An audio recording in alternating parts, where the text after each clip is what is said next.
Bismillahirrahmanirrahim. Assalamualaikum warahmatullahi wabarakatuh. Alhamdulillahi wa kafa wassalatu wassalamu ala nabiyil mustafa wa ala alihi wa sahbihi wa man sara ala nahjihi waqtafa, amma ba'd.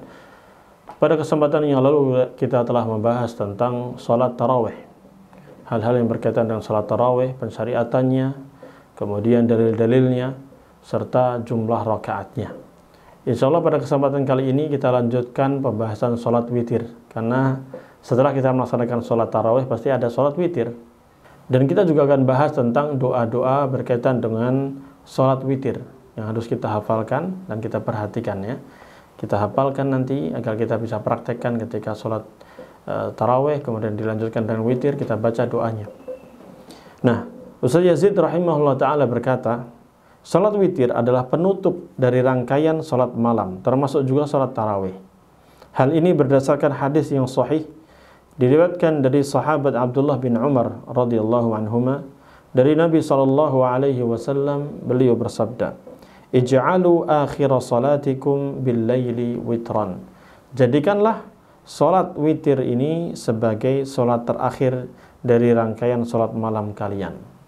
Nah, hadis ini diriwayatkan oleh Imam Al-Bukhari, hadis nomor 998, dan juga Imam Muslim, hadis nomor 751, dan tentunya ini hadis yang muttafaqun alaih, disepakati kesahihannya oleh Imam Bukhari dan juga Imam Muslim.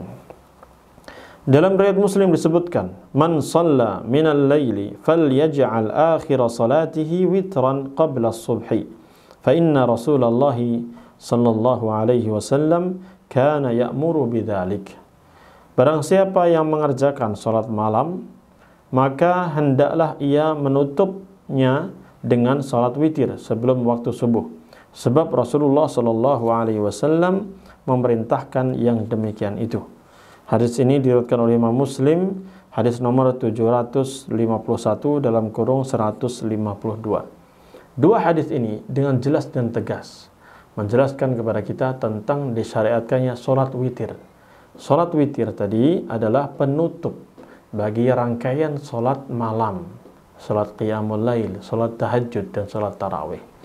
Dan dianjurkan untuk diakhirkan. Ini afdal. Yang afdal apa? Diakhirkan. Walaupun ada juga hadis yang lain menjelaskan, hadis Abu Hurairah radhiyallahu anhu menjelaskan bahwa dibolehkan pula untuk melakukan witir sebelum tidur.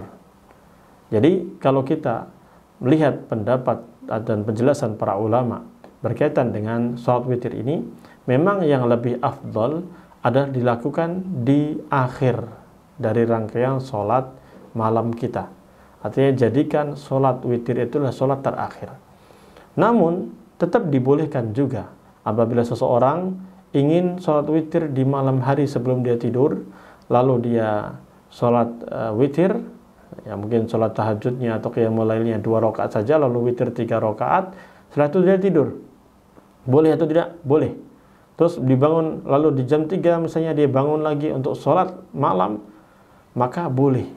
Ya, yang tidak boleh adalah melakukan witir itu 2 kali. Kita tahu sholat witir itu kan ganjil semuanya. Kalau dilakukan 2 kali berarti jadi genap. Awalnya 3 rakaat, tambah lagi dia 3 rakaat witir lagi, maka jadi genap. Maka bagaimana solusinya?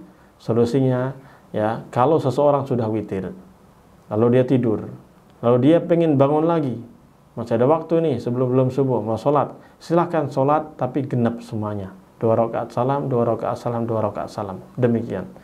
Sehingga Rasulullah SAW bersabda, "La witrani fi lailah." Tidak boleh melakukan 2 sholat witir dalam 1 malam. Nah, itulah kesimpulannya. Jadi, lebih utama memang diakhirkan. Ij'alu akhir salatikum bil laili witran. Jadikanlah akhir sholat kalian di malam hari itu adalah sholat witir, sholat yang ganjil. Nah, sholat witir itu bisa 1 rakaat, bisa juga 3 rakaat. Nah, bacaan doa setelah witir, bacaan doa setelah sholat witir, ya setelah salam tentunya, Assalamualaikum warahmatullahi wabarakatuh, Assalamualaikum warahmatullahi wabarakatuh, itu ada doa yang harus kita perhatikan. Ya, setelah kita salam, kita doa apa? Subhanal malikil quddus, Subhanal malikil quddus, Subhanal malikil quddus, Rabbil malaikati warruh. Silakan hafalkan. Jadi habis sholat tarawih ya, satu witir, walaupun ngantuk-ngantuk, habis salam Assalamualaikum warahmatullahi, Assalamualaikum warahmatullahi, jangan langsung tidur, tapi doa ini Subhanal malikil quddus, Subhanal malikil quddus, Subhanal malikil quddus, Rabbil malaikati warruh. Jadi Subhanal malikil quddusnya berapa kali? 3 kali. Yang artinya Maha Suci Allah, Raja yang Maha Suci. Maha Suci Allah, Raja yang Maha Suci. Maha Suci Allah, Raja yang Maha Suci. Rabbnya para malaikat dan malaikat Jibril. Hadis ini, doa ini ya, berdasarkan hadis sahih yang diriwayatkan dari Ubay bin Ka'ab bahwasanya Rasulullah Shallallahu Alaihi Wasallam pernah mengerjakan sholat witir sebanyak 3 rakaat. Pada rakaat pertama beliau membaca Sabbihisma rabbikal a'la. Surat apa? Al-A'la. Nah, ini akan menjelaskan tentang bagaimana cara witirnya Rasulullah SAW. Jadi Rasulullah SAW itu berapa rakaat? 3 rakaat itu sholat witirnya. Rakaat pertama beliau membaca Sabbihisma rabbikal a'la, surat Al-A'la lengkap. Pada rakaat kedua beliau membaca Qul ya ayyuhal kafirun, surat apa? Surat Al-Kafirun secara lengkap. Adapun pada rakaat ketiga beliau membaca Qul huwallahu ahad, ya, surat Al-Ikhlas secara lengkap. Dan beliau berkunut sebelum rukuk. Nah, ini juga kunut witir itu sunnah sebelum rukuk. Nah, memang ada khilaf di sini ya. Apakah sebelum rukuk atau setelah rukuk waktu i'tidal itu? Di sini ada 2 riwayat memang. Kalau dalam riwayat Ubay bin Ka'ab ini sebelum rukuk. Nah, bisa dilakukan dua-duanya ya. Nah, tapi ini jarang dilakukan oleh masyarakat. Kunut witir ini sunnah, Pak. Sunnah. Ya. Kunut witir ini sunnah yang harus dihidupkan ya. Itu. Kemudian seusai sholat, beliau Shallallahu Alaihi Wasallam membaca doa Subhanal malikil quddus. Beliau membacanya 3 kali dan mengeraskan suaranya pada yang ketiga serta memanjangkan bacaannya. Jadi gini, 3 kali ya. Subhanal malikil quddus, Subhanal malikil quddus. Yang ketiga, keraskan bacaannya, suaranya, keraskan dan panjangkan matnya. Subhanal malikil quddus, gitu. Nah, seperti itu. Ini hadisnya sahih. Diriwayatkan oleh Imam Abu Dawud hadis nomor 1430, An-Nasa'i, Ahmad, Ibnu Hibban, Al-Baghawi dalam Syarh Sunnah Ibnu Sunni, dan disahihkan oleh Syekh Al-Albani di kitab Sahih Sunan An-Nasa'i. Lihat juga dalam kitab Sahih, kitab Al-Adhkar, Zadul Ma'ad, Nailul Awtar, dan Fathul Bari oleh Imam Ibnu Hajar Al-Asqalani rahimahullahu ta'ala. Nah, itu. Lihat pelan-pelan kita lihat hadis ini. Perhatikan di halaman 187. Di sini ada tata cara sholat witir, yaitu pertama 3 rakaat. Ya, ada yang berpendapat 2 rakaat salam lalu 1 rakaat salam. Ada yang berpendapat 3 rakaat langsung 1 salam. Dua-duanya sama-sama kuat, sama-sama bagus. Nah, bacaan yang dibaca ini sebagaimana disebutkan dalam hadis. Rakaat pertama membaca surat Al-A'la. Rakaat kedua membaca surat Al-Kafirun. Rakaat ketiga membaca surat Al-Ikhlas. Kemudian ada kunut witir. Kunut witir ini ya, kita doa kunut. Angkat kedua tangannya, doa kunut. Bisa dilakukan sebelum rukuk seperti hadis Ubay bin Ka'ab ini, dan juga di riwayat lain itu setelah rukuk. Allahu Akbar, Sami'allahu liman hamidah, lalu doa di situ. Kunut witir. Nah, doanya bagaimana? Doa yang ya, Allahumma hdina fi man hadait, kalau bareng-bareng. Kalau sendirian, Allahumma hdini fi man hadait, wa afini fi man afait, wa tawallani fi man tawallait, wa barik li fi ma a'tait, wa qini syarra ma qadait, innaka taqdi wa la yuqda alaik, innahu la yadhillu man walait, wa la ya'izzu man adait, tabarakta rabbana wa ta'alait. Itu minimal doanya itu. Sebagian ulama berpendapat boleh ditambah dengan doa-doa yang lain. Ya, boleh doa dengan doa-doa yang lain. Ini kunut witir. dan sunnah hukumnya. Hendaknya kita hidupkan. Saya melihat banyak masyarakat yang tidak mengamalkan ini. Rata-rata mengamalkannya di sholat subuh. Padahal yang sunnah itu di sholat witir ini. Baik sholat sendirian ataupun berjamaah. Setiap sholat malam, waktu sholat witir, baca ini. Tadi, bisa sebelum rukuk, artinya habis membaca surat Al-Ikhlas selesai, langsung kunut.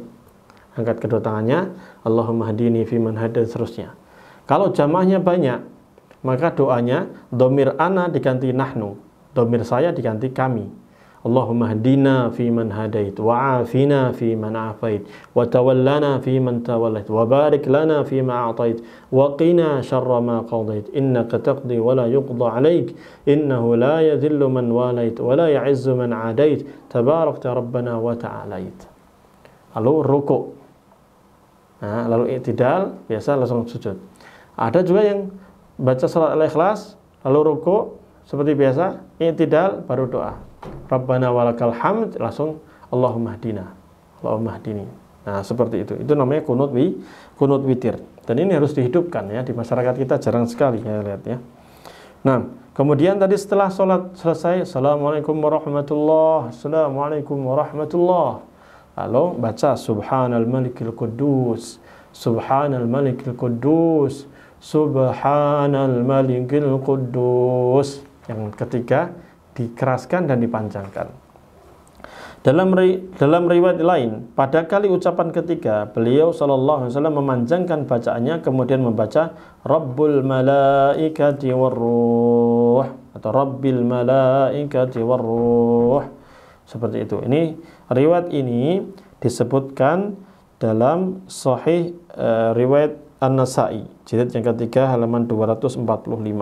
Abu Dawud hadis nomor 1430 secara ringkas, Ad-Daruqutni, dan disahihkan oleh Syekh Al-Albani di kitab Sahih Sunan An-Nasa'i jilid 1 halaman 272. Nah, ini tata cara sholat witir. Dan ada juga sunnah yang lain untuk membaca doa yang disebutkan dalam hadis sahih dari Amirul Mukminin Ali bin Abi Thalib radhiyallahu anhu, bahwa di akhir salat witir Nabi sallallahu alaihi wasallam membaca doa, Allahumma inni a'udzu biridhaka min sakhatik. Di akhir salat witir ya. Allahumma inni a'udzu biridhaka min sakhatik wa bi mu'afatika min 'uqubatik wa a'udzu bika minka la uhsi thana'an 'alaik anta kama athnaita 'ala nafsik. Silakan dihafalkan ini. Bacaannya panjang ya. Ya Allah, sesungguhnya aku berlindung dengan ridhamu dari kemarahanmu, dan dengan keselamatanmu dari hukumanmu. Aku berlindung kepadamu dari siksamu. Aku tidak mampu menghitung pujian dan sanjungan kepadamu. Engkau adalah seperti yang engkau sanjungkan kepada dirimu sendiri. Hadis ini sahih diriwayatkan oleh Imam Abu Dawud, At-Tirmidzi, Ibnu Majah, An-Nasa'i, Ahmad dalam kitab Musnadnya, dan disahihkan oleh Syekh Al-Albani dalam Irwa Al-Ghalil. Lihat juga kitab Sahih At-Tirmidzi dan juga Sahih Ibnu Majah dan juga Sahih kitab Al-Adhkar ya. Dan tentunya riwayatnya apa tadi? Sahih. Ya, doanya silahkan dihafalkan, agak panjang itu tadi ya. Nah, taib, ini selesai pembahasan berkaitan dengan salat witir. Nah, sekarang terakhir beliau membaca atau membahas tentang mengqadha salat malam. Kalau misalnya seseorang nggak sempat salat malam karena mungkin kesibukan yang lain atau ketiduran, kecapean ya, atau mungkin dia safar ya, perjalanan yang mungkin dia di jalan nggak sempat untuk sholat. Nah, maka disyariatkan untuk mengerjakan sholat di waktu duha sebagai qadha atas sholat malam yang terluput. Nah, misal ini bisa dipraktekkan di bulan Ramadan bisa, di luar bulan Ramadan pun bisa. Kalau malam misalnya sudah biasa rutin qiyamul lail, tahajud, sholat tarawih di bulan Ramadan, qadarullah di malam itu dia sibuk banget, nggak mungkin dia untuk sholat tarawih, maka diqadha, diganti dengan sholat duha di siang hari. Hal ini berdasarkan hadis yang sahih diriwayatkan dari Ummul Mukminin Aisyah radhiyallahu anha. Ia berkata, "Wa kana Rasulullah sallallahu alaihi wasallam idza shalla salatan ahabba an yudawima 'alaiha wa kana idza ghalabahu naumun aw waja'un an qiyamil laili shalla fin nahari shalla minan nahari 12 rak'atan. Biasanya Rasulullah sallallahu alaihi wasallam apabila mengerjakan suatu salat, beliau suka merutinkannya. Dan apabila beliau tertidur atau sakit sehingga tidak mengerjakan qiyamul lail, salat malam, maka beliau mengerjakannya di siang hari sebanyak 12 rakaat.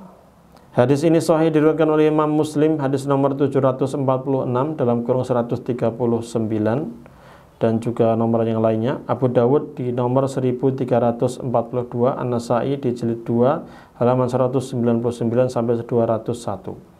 Nah, berdasarkan hadis Aisyah yang disebutkan ini, maka seseorang kalau sudah biasa sholat malam, ya, maka bisa diqadha, lalu dia tidak bisa melakukan sholat tersebut di malam hari karena tadi sakit atau sibuk yang lainnya, maka bisa diqadha dengan melaksanakan sholat duha. Tapi beda kalau sholat malam ada witir, ya atau tidak? Ada witir. Kalau sholat duha nggak ada witir. Nah, Nabi SAW itu biasa sholat malam berapa rakaat, Pak? Ayo, masih ingat atau tidak? Berapa rakaat? Riwayatnya juga dari Aisyah radhiyallahu anha ummul mukminin, ibunda kita semuanya. Nah, berapa? Rasulullah SAW tidak pernah lebih dari 11 rakaat. Makanya ketika Rasulullah SAW itu nggak sempat, ya, karena sakit atau karena tertidur, ya, kan di sini disebutkan apa? Karena sakit atau karena tertidur, nggak sempat melaksanakan sholat malam, maka beliau qadha di pagi harinya, diqadha di siang harinya, di waktu duha. Berapa jumlahnya? 12 rakaat. Kalau malam biasanya berapa? 11 rakaat. Pagi hari digenepin karena nggak ada witir pagi. Witir itu hanya di malam, sehingga qadhanya berapa? 12 rakaat. Itu menunjukkan, ini menguatkan, hadis ini menguatkan bahwa Rasulullah SAW itu hanya 11 rakaat. Ya, menguatkan itu. Dan hadis ini menunjukkan kepada kita, boleh kalau kita lupa atau kita nggak sempat atau kita ketiduran di malam hari, baik Ramadan, di bulan Ramadan atau di bulan Ramadan, nggak sempat sholat malam, maka boleh diqadha di siang harinya. Jumlahnya sebenarnya bebas, bisa 2, 4 atau 8. Di sini sampai 12 Rasulullah SAW. Hadis ini juga menunjukkan kepada kita bahwa sholat duha itu bisa 12 rakaat. Tidak hanya 8 rakaat, bisa 12 rakaat. Nah, juga berdasarkan hadis sahih yang diriwayatkan dari Amirul Mukminin, pemimpinnya orang-orang beriman. Siapa itu? Umar ibn Khattab radhiyallahu anhu. Ia mengatakan bahwa Rasulullah sallallahu alaihi wasallam bersabda, "Man nama an hizbihi aw an syai'in minhu faqara'ahu fima baina salatil fajri wa salatil dhuhri kutiba lahu ka'annama qara'ahu minal lail." Barang siapa tertidur sehingga tidak sempat membaca wiridnya di malam hari atau sebagian darinya, kemudian ia membacanya pada waktu antara sholat subuh dan sholat zuhur, yaitu di waktu duha, niscaya dicatat baginya pahala sebagaimana pahala ia membacanya di malam hari. Hadis ini sahih diriwayatkan oleh Imam Muslim, hadis nomor 747, Abu Dawud hadis nomor 1313, At-Tirmidzi hadis nomor 581, An-Nasai, Ibnu Majah, Ad-Darimi, Ibnu Khuzaimah, Ibnu Hibban dalam At-Ta'liqatul Hisan. Nah, ini hadisnya menguatkan hadis sebelumnya, yaitu bisa diganti di siang hari. Baina sholatis subhi, sholatil fajri, wa sholatil zuhur. Antara sholat subuh, yaitu, dan antara sholat zuhur, nanti di waktu duha maksudnya, ya. Nah, jadi maksudnya hizbihi itu, hizb itu apa? Hizb, wiridnya. Biasa seseorang misalnya sholat, ya, atau membaca Quran, biasa malam hari baca Quran sekian halaman, sekian juz, ya, nggak sempat dia malam hari, maka di pagi harinya bisa dia qadha, dia ganti di pagi harinya antara subuh sampai apa? Zuhur, maka pahalanya seperti membaca di malam hari. Demikian, ya. Ini menguatkan bahwa kalau tadi di beberapa hari mungkin kita nggak sempat ya, kita pengen bisa full sholat tarawih di bulan Ramadan itu ya, sebulan penuh. Tapi kadang ada kondisi-kondisi tertentu kita nggak memungkinkan untuk sholat di malam hari itu. Sehingga kalau kondisinya demikian, atau mungkin habis pulang kerja capek ketiduran, rencana mau sholat malam nih, rencana mau sholatnya jam 3 atau jam setengah 2 nih ya, ikut yang setengah 2 nih ya sama Syekh di Masjid Al-Fatah. Nah, ternyata nggak bisa, ketiduran saya, gimana? Dikodok di pagi harinya. Bisa. Berapa rakaat? Kalau mau lengkap ya 12 rakaat. Gitu. Ya, insya Allah ini faedahnya bermanfaat sekali ya. Bisa kita praktekkan di bulan Ramadan. Ya, insya Allah ini manfaat bagi kita semuanya. Apa yang kita sampaikan pada kesempatan kali ini. Kita telah bahas tentang sholat tarawih pada kesempatan sebelumnya. Sekarang kita bahas tentang sholat witir. Silakan dihafal doa-doanya. Tinggal kita praktekkan nanti di bulan Ramadan. Dan ingat janji Rasulullah SAW, man qama ramadhana imanan wahtisaban ghufira lahu ma taqaddama min dzambi. Barang siapa yang sholat di malam hari di bulan Ramadan karena iman dan karena mengharapkan pahala, maka Allah akan ampuni dosa-dosa yang telah lalu. Tapi ingat, karena iman dan karena mengharapkan pahala dan sesuai sunnah Rasul Sallallahu Alaihi Wasallam. Dan dilakukan qamar Ramadan, berarti dia lengkap sebulan penuh. Nah, kalau bolong-bolong ya khawatirnya nggak dapat. Makanya tadi kalau bolong karena kondisi tertentu nggak mungkin ya dikodok di siang harinya. Gitu. Nah, makanya Ustaz Yazid rahimahullah ta'ala membawakan pembahasan ini, mengkodok sholat malam ini biar apa? Untuk menjelaskan kepada kita bisa kok dikodok di siang hari, bisa kalau kita terlambat atau nggak sempat sholat di malam hari gitu ya. Insya Allah bermanfaat sekali, dan insya Allah kita akan lanjutkan di kesempatan berikutnya, di video berikutnya berkaitan dengan bab yang kelima, Ramadan bulan i'tikaf. Nah, nanti sudah menjelang 10 hari terakhir, dianjurkan untuk i'tikaf. Memang bagaimana cara i'tikaf, adab-adabnya, bagaimana hikmahnya, bagaimana, insya Allah kita bahas pada kesempatan yang akan datang. Naam. Barakallahu fikum. Subhanakallahumma bihamdika asyhadu an la ilaha illa anta astaghfiruka wa atubu ilaik. Wassalamualaikum warahmatullahi wabarakatuh.